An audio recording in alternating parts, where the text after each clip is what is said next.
Hello students, मैं professor उदय टेके आज के इस कॉस्ट अकाउंटिंग के लेक्चर में सबका स्वागत करता हूं।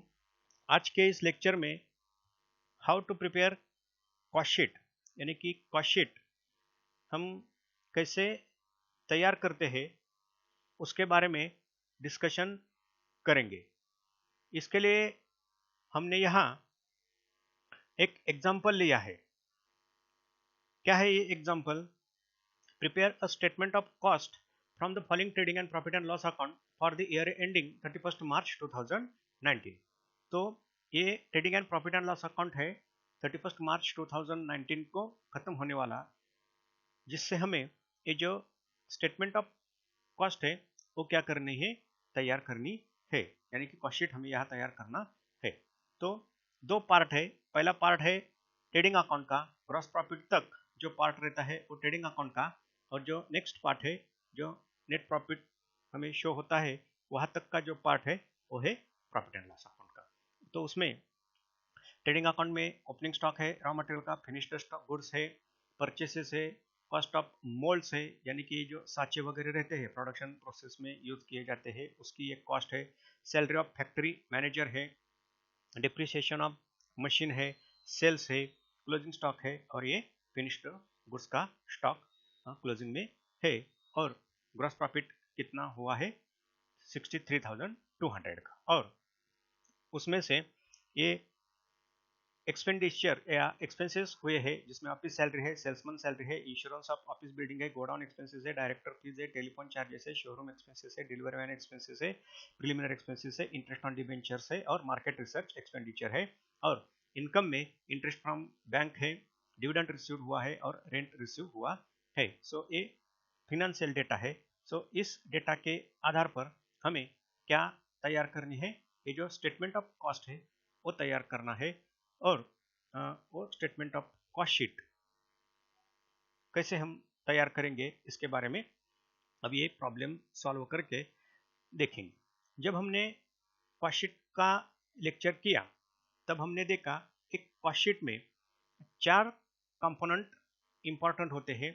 पहला कंपोनेंट होता है प्राइम कॉस्ट का यानी कि डायरेक्ट कॉस्ट, दूसरा कंपोनेंट होता है फैक्ट्री ओवरहेड्स का, तीसरा कंपोनेंट होता है ऑफिस एंड एडमिनिस्ट्रेशन ओवरहेड का, एंड चौथा कंपोनेंट होता है सेलिंग एंड डिस्ट्रीब्यूशन ओवरहेड का। ये सभी कॉस्ट एलिमेंट है या फिर ये कॉस्ट के कुछ कंपोनेंट्स है।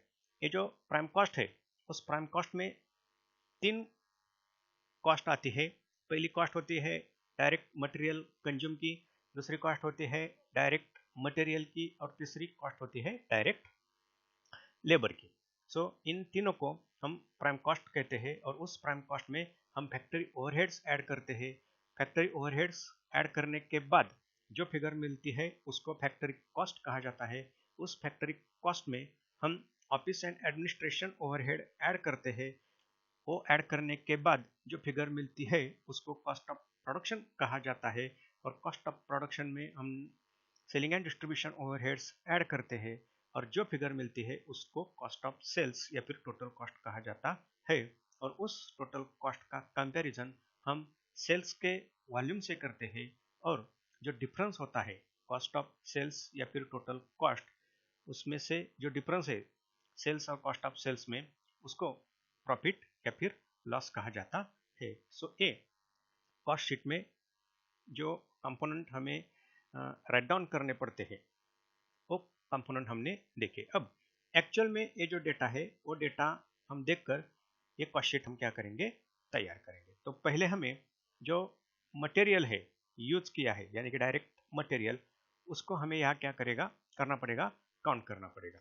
तो ये जो डायरेक्ट मटेरियल कंज्यूम हुआ है वो हमें ट्रेडिंग अकाउंट का जो सेगमेंट है उस ट्रेडिंग अकाउंट के सेगमेंट से इसका हम कैलकुलेशन कर सकते हैं। तो पहले यहाँ देखो, रॉ मटेरियल का ओपनिंग स्टॉक है, ये रॉ मटेरियल का परचेस है, और ये रॉ मटेरियल का क्लोजिंग स्टॉक है। सो इन तीनों को हम सामने रखकर रॉ मटेरियल का कंजम्पशन निकाल सकते हैं। तो देखो ये डायरेक्ट मटेरियल, पहले रॉ मटेरियल जो परचेस किया उसको कंसिडर करेंगे। ये रॉ मटेरियल को हमने परचेस किया है 1,20,000 से। इसमें हम जो ओपनिंग स्टॉक है उसको हम क्या करेंगे, रॉ मटेरियल का जो ओपनिंग स्टॉक है उसको यहाँ हम ऐड करेंगे 12,000। सो ये रॉ मटेरियल का परचेस हुआ है वो है, सॉरी ओपनिंग स्टॉक जो है रॉ मटेरियल का वो है 12,000, यहाँ हमने वो ऐड किया। जो टोटल मिलती है 1,32,000, ये क्या है, raw material for consumption. So for production purposes के लिए इतना रॉ मटेरियल क्या है, अवेलेबल है। अब ये सभी रॉ मटेरियल यूज नहीं होता, कुछ raw material at the end of the year क्या होता है, इन स्टॉक या फिर स्टोर्स में होता है, उसको क्या करना पड़ता है, डिडक्ट करना पड़ता है। सो ये है closing stock of raw material 20,000, उसको हम क्या करेंगे, डिडक्ट करेंगे 20,000। डिडक्ट करने के बाद जो फिगर मिलती है उसको क्या कहा जाता है, रॉ मटेरियल कंज्यूम्ड, यानी कि ये क्या है, डायरेक्ट मटेरियल। अब इस डायरेक्ट मटेरियल में क्या ऐड करना पड़ता है, डायरेक्ट लेबर। डायरेक्ट लेबर ये भी हमें ट्रेडिंग अकाउंट के सेगमेंट में ही क्या होते हैं, मिलते हैं। ये जो वेजेस है उसी वेजेस को क्या कहा जाता है, डायरेक्ट लेबर कहा जाता है। यहाँ हम ये डायरेक्ट लेबर क्या करेंगे, ऐड करेंगे। और एक तीसरा एलिमेंट होता है प्राइम कॉस्ट का, वो होता है डायरेक्ट एक्सपेंसेस का। ये डायरेक्ट एक्सपेंसेस भी हमें ट्रेडिंग अकाउंट में ही मिलते हैं, लेकिन इस एग्जाम्पल में ये डायरेक्ट एक्सपेंसेस नहीं है। तो ये जो दोनों एटम है, पहला है रॉ मटेरियल कंज्यूम और ये डायरेक्ट लेबर, इसकी जो टोटल है उसको क्या क्या कहा जाएगा, प्राइम कॉस्ट कहा जाएगा। तो इस एग्जांपल में डायरेक्ट एक्सपेंसेस नहीं है, खाली हमें कैलकुलेशन करना है रॉ मटेरियल कंजम्पशन का, और जो डायरेक्ट लेबर है वो डायरेक्ट लेबर हमें क्या किए है, एग्जांपल में उसकी जो फिगर है हमें डायरेक्ट क्या की है, दी गई है। सो ये हमने प्राइम कॉस्ट को कैलकुलेट किया। अब नेक्स्ट क्या है, उस प्राइम कॉस्ट में फैक्ट्री ओवरहेड्स जो है वो क्या करने पड़ते हैं, ऐड करने पड़ते हैं। ये जो फैक्ट्री ओवरहेड्स के एटम है, जो भी फैक्ट्री ओवरहेड्स है वो सभी फैक्ट्री ओवरहेड्स से रिलेटेड जो एटम है वो एटम ये ट्रेडिंग के सेगमेंट में ही, ये जो ट्रेडिंग का पार्ट है उस पार्ट में ही क्या होते हैं, मिलते हैं। तो यहाँ देखो हमने रॉ मटेरियल का ओपनिंग स्टॉक तो कंसिडर किया है, क्लोजिंग स्टॉक है रॉ मटेरियल का वो भी कंसिडर किया है, ये परचेसेस भी हमने कंसिडर किए हैं और ये वेजेस भी हमने कंसिडर किए हैं। अब क्या बचा है, फिनिश्ड गुड्स, फैक्ट्री ओवरहेड्स में नहीं आते। ये जो है कॉस्ट ऑफ मोल्ड्स, ये फैक्ट्री ओवरहेड्स का क्या है, भाग है। मोल्ड्स का मतलब क्या, प्रोडक्शन के लिए जो साँचे हम इस्तेमाल करते हैं प्रोडक्शन बनाने के लिए, उसको हम क्या कहते हैं, मोल्ड्स कहते हैं। तो ये फैक्ट्री से रिलेटेड एक्सपेंडिचर है, ये फैक्ट्री ओवरहेड में हम क्या करेंगे, कंसिडर करेंगे। ₹3,000 कॉस्ट ऑफ मोल्ड्स। देन है सैलरी ऑफ फैक्ट्री मैनेजर, जो फैक्ट्री का मैनेजर है उसकी जो सैलरी है वो फैक्ट्री ओवरहेड्स का एक क्या है, एटम है, वो हम इस फैक्ट्री ओवरहेड में क्या करेंगे, यहाँ कंसिडर करेंगे। तो फैक्ट्री मैनेजर सैलरी है ₹1,000। और एक एटम है डिप्रिसिएशन ऑफ मशीन, यानी कि फैक्ट्री में जो हम मशीनरी प्रोडक्शन पर्पजेस के लिए यूज करते हैं उसका जो डिप्रिसिएशन है वो डिप्रिसिएशन फैक्ट्री ओवरहेड्स का एक क्या है, मेजर एलिमेंट है। तो ये डिप्रिसिएशन जो है मशीनरी का वो हम फैक्ट्री ओवरहेड्स में क्या करेंगे, कंसिडर करेंगे। तो डिप्रिसिएशन ऑन मशीनरी ये कितना है, ₹800। सो ये जो तीन आइटम है, cost of moulds, factory manager salary, depreciation on machinery 3,000, 1,000 and 800। सो इसकी जो टोटल है वो क्या है, फैक्ट्री ओवरहेड से ये टोटल कितनी है, 4,800। ये टोटल हम इस प्राइम कॉस्ट में क्या करेंगे, ऐड करेंगे। जो भी हमें फिगर मिलेगी उसको क्या कहा जाता है, फैक्ट्री कॉस्ट या फिर वर्क्स कॉस्ट ये कहा जाता है। अब इस फैक्ट्री कॉस्ट में जो ऑफिस एंड एडमिनिस्ट्रेशन ओवरहेड्स है उसको क्या करना पड़ता है, ऐड करना पड़ता है। ये जो ऑफिस एंड एडमिनिस्ट्रेशन ओवरहेड्स है वो प्रॉफिट एंड लॉस अकाउंट का जो सेगमेंट है, यानी कि जब ग्रॉस प्रॉफिट से हम जो ऑपरेटिंग या ऑपरेशनल एक्सपेंडिचर डिडक्ट करते हैं, ये जो सभी ऑपरेशनल एक्सपेंडिचर है ये प्रॉफिट एंड लॉस अकाउंट का क्या होते हैं, पार्ट होते हैं। तो इसमें ये ऑफिस एंड एडमिनिस्ट्रेशन के ओवरहेड्स और सेलिंग एंड डिस्ट्रीब्यूशन के ओवरहेड्स क्या होते हैं दिखाई देते हैं। तो पहले हम ये जो ऑफिस एंड एडमिनिस्ट्रेशन ओवरहेड्स है प्रॉफिट एंड लॉस अकाउंट में, उसको पहले हम क्या करेंगे काउंट करेंगे। ये जो ऑफिस सैलरी है ये ऑफिस एंड एडमिनिस्ट्रेशन ओवरहेड्स का पार्ट है। सो पहले हम लेंगे ऑफिस सैलरी 9000। सेकंड जो है सेल्समैन सैलरी, ये जो सेल्समैन सैलरी है ये ऑफिस ओवरहेड का कंपोनेंट नहीं, ये सेलिंग एंड डिस्ट्रीब्यूशन ओवरहेड का कंपोनेंट है। तो ये सेल्समैन सैलरी हम सेलिंग एंड डिस्ट्रीब्यूशन के ओवरहेड का एक पार्ट है, या फिर सेलिंग एंड डिस्ट्रीब्यूशन ओवरहेड का एक क्या है एक कंपोनेंट है। तो सेलिंग एंड डिस्ट्रीब्यूशन ओवरहेड में हम ये क्या करेंगे ट्रांसफर करेंगे। नेक्स्ट है to insurance of office building, ये इंश्योरेंस जो है ऑफिस बिल्डिंग का है, तो ये ऑफिस एंड एडमिनिस्ट्रेशन ओवरहेड का क्या है एक कंपोनेंट है। तो ऑफिस एंड एडमिनिस्ट्रेशन ओवरहेड में हम ये इंश्योरेंस लेंगे ₹1000। देन है गोडाउन एक्सपेंसेस, ये गोडाउन जो है यानी कि जो हम माल तैयार करते हैं, जो माल हम रखते हैं उस लोकेशन को गोडाउन कहा जाता है। तो ये गोडाउन का expenditure selling and distribution overhead को सेलिंग एंड डिस्ट्रीब्यूशन ओवरहेड के नाम से हम कंसिडर करते हैं, ये सेलिंग एंड डिस्ट्रीब्यूशन ओवरहेड है। तो गोडाउन एक्सपेंसेस हम सेलिंग एंड डिस्ट्रीब्यूशन ओवरहेड में क्या करेंगे नोट डाउन करेंगे। देन है डायरेक्टर्स फीस, ये डायरेक्टर्स जो कंपनी के होते हैं ये ऑफिस एडमिनिस्ट्रेशन का एक क्या है एक्सपेंडिचर है। तो डायरेक्टर्स फी जो है ये ऑफिस एंड एडमिनिस्ट्रेशन ओवरहेड में हम क्या करेंगे कंसिडर करेंगे। तो ये डायरेक्टर फी ₹2000। नेक्स्ट है टेलीफोन चार्जेस, ये टेलीफोन का जो एक्सपेंडिचर है वो ऑफिस एंड एडमिनिस्ट्रेशन ओवरहेड का एक क्या है पार्ट है। तो उसको हम telephone charges office and administration overhead में क्या करेंगे ऐड करेंगे। देन शोरूम एक्सपेंसेस, ये जो शोरूम है ये सेल्स पर्पज के लिए हम शोरूम का शोरूम को एस्टेब्लिश करते हैं। तो शोरूम से रिलेटेड जो एक्सपेंडिचर है वो सेलिंग एंड डिस्ट्रीब्यूशन ओवरहेड में कंसिडर किए जाते हैं। तो ये शोरूम एक्सपेंसेस हम सेलिंग एंड डिस्ट्रीब्यूशन ओवरहेड में क्या करेंगे नोट डाउन करेंगे। देन है डिलीवरी वैन एक्सपेंसेस, यानी कि जो हम सेल्स ऑर्डर एक्सेप्ट करते हैं उस सेल्स ऑर्डर को हम फुलफिल करने के लिए जो व्हीकल इस्तेमाल करते हैं उसको डिलीवरी वैन कहा जाता है। सो उस डिलीवरी वैन का जो एक्सपेंसेस है वो expenses selling and distribution overhead का एक क्या है पार्ट है। तो वो एक्सपेंसेस हम यहाँ सेलिंग एंड डिस्ट्रीब्यूशन ओवरहेड में क्या करेंगे काउंट करेंगे। Expenses of delivery van 1500। Then है प्रिलिमिनरी एक्सपेंसेस। सो ये जो प्रिलिमिनरी एक्सपेंसेस है एक कैपिटल एक्सपेंडिचर है। फिनेंशियल अकाउंटिंग में ये capital expenditure net profit count करने के लिए प्रॉफिट एंड लॉस अकाउंट में क्या किए जाते हैं कंसिडर किए जाते हैं। लेकिन ये कॉस्ट अकाउंटिंग में ये जो कैपिटल एक्सपेंडिचर है यानी कि जो हमने कैपिटल लॉसेस राइट ऑफ किए हैं उसको कॉस्ट शीट में या फिर कॉस्ट अकाउंटिंग में इसको कंसिडर नहीं किया जाता। तो उसको हम यहाँ क्या करेंगे इग्नोर करेंगे। ये क्या है राइट ऑफ है जो नेट प्रॉफिट कैलकुलेट करने के लिए फिनेंशियल अकाउंटिंग में कंसिडर किया जाता है, लेकिन इस कैपिटल एक्सपेंडिचर को कॉस्ट अकाउंटिंग में कंसिडर नहीं किया जाता। देन यहाँ एक और एक आइटम है तो इंटरेस्ट ऑन डिबेंचर ₹700 का, यानी कि जो डिबेंचर से ये कैपिटल जो हमने इशू किया है कैपिटल रेजिंग के लिए ये डिबेंचर्स क्या किया जाता है यूज किया जाते हैं। तो इस डिबेंचर पर एक जो रिटर्न दिया जाता है उसको इंटरेस्ट कहा जाता है और ये इंटरेस्ट भी कैपिटल एक्सपेंडिचर है।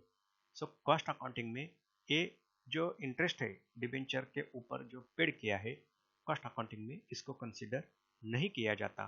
तो टोटल कॉस्ट काउंट करने के लिए ये इंटरेस्ट ऑन डिबेंचर कंसिडर नहीं करेंगे। देन मार्केट रिसर्च एक्सपेंडिचर है, ये जो मार्केट है उससे रिलेटेड जो रिसर्च है उस पर जो एक्सपेंसेस किया है ये रिसर्च एक्सपेंसेस है। तो ये मार्केटिंग से रिलेटेड है सेलिंग से रिलेटेड है। तो ये सेलिंग एंड डिस्ट्रीब्यूशन ओवरहेड में हम क्या करेंगे कंसिडर करेंगे। तो ये मार्केट रिसर्च एक्सपेंसेस ₹600। तो हमने ये जो ट्रेडिंग अकाउंट है वो ट्रेडिंग अकाउंट पूरा हमने क्या किया अभी ट्रेडिंग अकाउंट और प्रॉफिट एंड लॉस अकाउंट में जो एक्सपेंसेस दिए हैं उस सब को हमने कॉस्ट शीट में ये प्राइम कॉस्ट कैलकुलेट करने के लिए या फिर office and administration overhead calculate करने के लिए और selling and distribution overhead calculate करने के लिए इसको हमने अभी क्या किया है कंसिडर किया है। अब ये जो ट्रेडिंग अकाउंट या फिर प्रॉफिट एंड लॉस अकाउंट की जो क्रेडिट साइड है उसमें खास करके ये जो प्रॉफिट एंड लॉस अकाउंट की क्रेडिट साइड है उसको हमें यहाँ कंसिडर करना है। पहला जो आइटम है वो है ग्रॉस प्रॉफिट। वो gross profit cost sheet calculate करते वक्त कंसिडर नहीं करेंगे। लेकिन जो नेक्स्ट आइटम है इंटरेस्ट फ्रॉम बैंक, बैंक में जो डिपॉजिट्स है या फिर बैंक में जो कैश वगैरह होते हैं उस पर ये इंटरेस्ट मिला है, ये जो इनकम है कॉस्ट अकाउंटिंग में ये फिनेंशियल इनकम कंसिडर नहीं किए जाते। तो cost sheet calculate cost sheet में या फिर कॉस्ट काउंट करते वक्त इसको हम यहाँ कंसिडर नहीं करेंगे। ये फाइनेंशियल इनकम है। ये भी डिविडेंड रिसीव हुआ है, जो इन्वेस्टमेंट शेयर्स में कंपनी ने की होगी उस पर ये डिविडेंड मिला है। तो ये जो डिविडेंड है ये फिनेंशियल इनकम है, अदर इनकम है। कॉस्ट अकाउंटिंग में खाली कॉस्ट काउंट की जाती है, इनकम कंसिडर नहीं किया जाता, इसलिए इस डिविडेंड को यहाँ हम कंसिडर नहीं करेंगे। और रेंट मिला है, रेंट भी एक अदर इनकम सोर्स है बिजनेस का, ये इनकम भी कॉस्ट काउंट करने के लिए कंसिडर नहीं किया जाएगा। तो ये तीनों आइटम कॉस्ट शीट तैयार करते वक्त क्या किए जाएंगे, इग्नोर किए जाएंगे, उसको हम कॉस्ट शीट में एंटर नहीं करेंगे। ठीक है। अब यहाँ सेल्स जो है वो सेल्स हम टोटल कॉस्ट कैलकुलेट करने के बाद सेल्स का कंपैरिजन टोटल कॉस्ट से करेंगे और प्रॉफिट कैलकुलेट करने के लिए हम सेल्स को कंसीडर करेंगे। क्लोजिंग स्टॉक हमने मटेरियल का कंसीडर किया है। अब एक आइटम यहाँ बचा है वो है फिनिश्ड गुड्स का। क्रेडिट में एक क्लोजिंग स्टॉक है फिनिश्ड गुड्स का 50,000 और इधर डेबिट में फिनिश्ड गुड्स है 40,000। इसको हम कहाँ कंसीडर करते हैं कॉस्ट शीट में, वो हम कॉस्ट शीट समझते वक्त हमें ये क्या हो जाएगा वो समझ में आएगा। तो अब देखो हमने प्राइम कॉस्ट तो निकाली, अब ये फैक्ट्री ओवरहेड्स हम यहाँ ऐड करेंगे। फैक्ट्री कॉस्ट हमें मिली है, यहाँ तक हम आए थे। अब हमने ऑफिस एडमिनिस्ट्रेशन ओवरहेड को भी क्या किया, ये डेबिट साइड देखकर प्रॉफिट एंड लॉस अकाउंट की काउंट किया है। तो सैलरी है, इंश्योरेंस है, डायरेक्टर फी है, टेलीफोन चार्जेस है, उसकी टोटल है 12,700। वो हम प्राइम कॉस्ट में ऐड करेंगे। जो फिगर मिलेगी वो फिगर क्या है 1,59,500, उसको कॉस्ट ऑफ प्रोडक्शन कहा जाता है।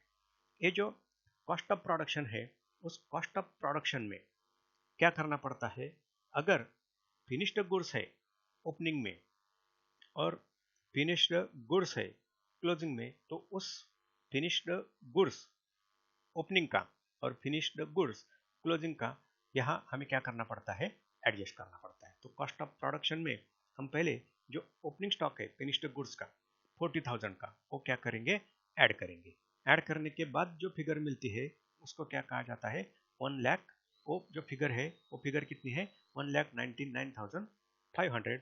उसको हम क्या करेंगे, क्या कहेंगे, गुड्स अवेलेबल फॉर सेल्स। तो ये फिनिश्ड गुड्स है जो सेल्स के लिए क्या है, अवेलेबल है। अब सभी ये जो फिनिश्ड गुड्स है सेल आउट नहीं होता, कुछ माल क्या होता है क्लोजिंग में हो सकता है, तो उसको यहाँ हमें क्या करना पड़ता है, डिडक्ट करना पड़ता है। तो ये है फिनिश्ड गुड्स 50,000 जो क्लोजिंग में दिखाई देता है, तो उसको हम यहाँ क्या करेंगे, डिडक्ट करेंगे, क्योंकि ये सेल आउट नहीं हुआ।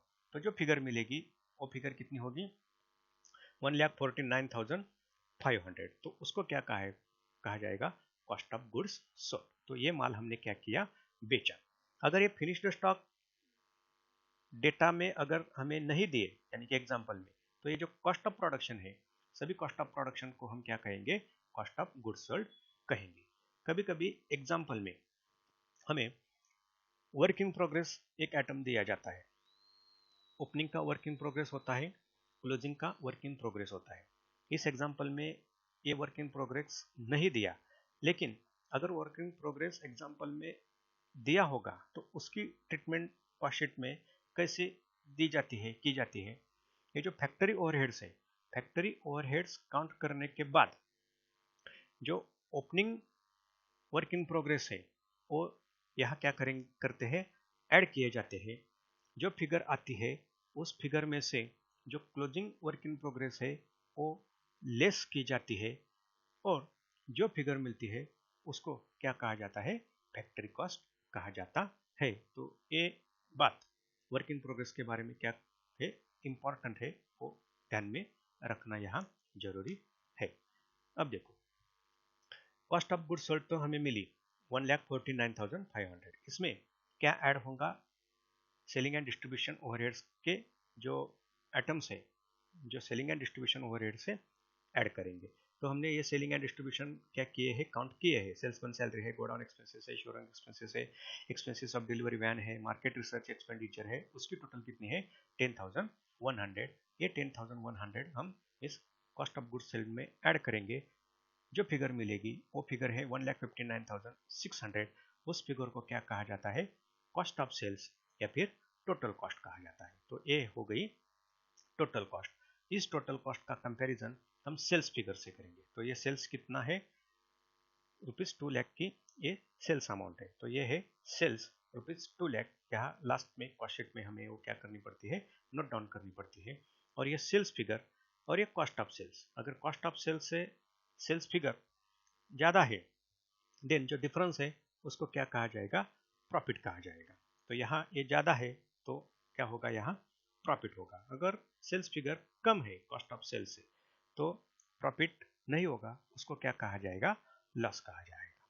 तो यहाँ इस एग्जांपल में जो टोटल कॉस्ट है वो 1,59,600 है और सेल्स ₹2 लाख है, तो प्रॉफिट यहाँ कितना होता है, 40,400 का प्रॉफिट होता है। और ये जो नोट है, ये नोट हमने किसके बारे में दी है, जो नॉन कॉस्ट आइटम है। वो नॉन कॉस्ट आइटम कौन से है, जो इंटरेस्ट फ्रॉम बैंक है, डिविडेंड रिसीव्ड है, रेंट रिसीव्ड है, प्रिलिमिनरी एक्सपेंसेस है, इंटरेस्ट ऑन डिबेंचर्स है, वो कॉस्ट शीट में या फिर टोटल कॉस्ट काउंट करते वक्त इस आइटम को कंसिडर नहीं किया जाता। तो कौन से आइटम को हमने कंसिडर नहीं किया, ये आइटम के बारे में यहाँ हमने क्या की है, नोट दी है। तो इस तरह क्या किया जाता है, ये जो स्टेटमेंट ऑफ कॉस्ट है या फिर ये जो कॉस्ट शीट है तैयार करते हैं। सिंपल है, पहले रॉ मटेरियल का जो कंजम्पशन हुआ है यानी कि डायरेक्ट मटेरियल वो कैलकुलेट करना पड़ता है। बाद में उसमें डायरेक्ट लेबर को ऐड करना पड़ता है और बाद में डायरेक्ट एक्सपेंसेस ऐड करने पड़ते हैं। ये तीन आइटम को प्राइम कॉस्ट कहा जाता है। प्राइम कॉस्ट में फैक्ट्री ओवरहेड्स ऐड किए जाते हैं। फैक्ट्री ओवरहेड्स ऐड करने के बाद जो फिगर मिलती है उसको फैक्ट्री कॉस्ट कहा जाता है। फैक्ट्री कॉस्ट में ऑफिस एंड एडमिनिस्ट्रेशन के ओवरहेड ऐड करने पड़ते हैं। Office and administration overheads add करने के बाद जो फिगर मिलती है उसको कॉस्ट ऑफ प्रोडक्शन कहा जाता है। अगर ओपनिंग स्टॉक है फिनिश्ड गुड्स का, क्लोजिंग स्टॉक है फिनिश्ड गुड्स का, तो ये दोनों आइटम यहाँ एडजस्ट करने पड़ते हैं और एडजस्ट करने के बाद जो फिगर मिलती है उसको कॉस्ट ऑफ गुड्स सोल्ड कहा जाता है। उस कॉस्ट ऑफ गुड्स सोल्ड में selling and distribution overheads add किए जाते हैं और selling and distribution overheads add करने के बाद जो फिगर मिलती है उसको कॉस्ट ऑफ सेल्स कहा जाता है या फिर टोटल कॉस्ट कहा जाता है। और टोटल कॉस्ट का कंपैरिजन हम सेल्स वॉल्यूम से करके जो प्रॉफिट की फिगर है या फिर जो लॉस की फिगर है वो लॉस की फिगर क्या करते हैं, कैलकुलेट करते हैं। तो ये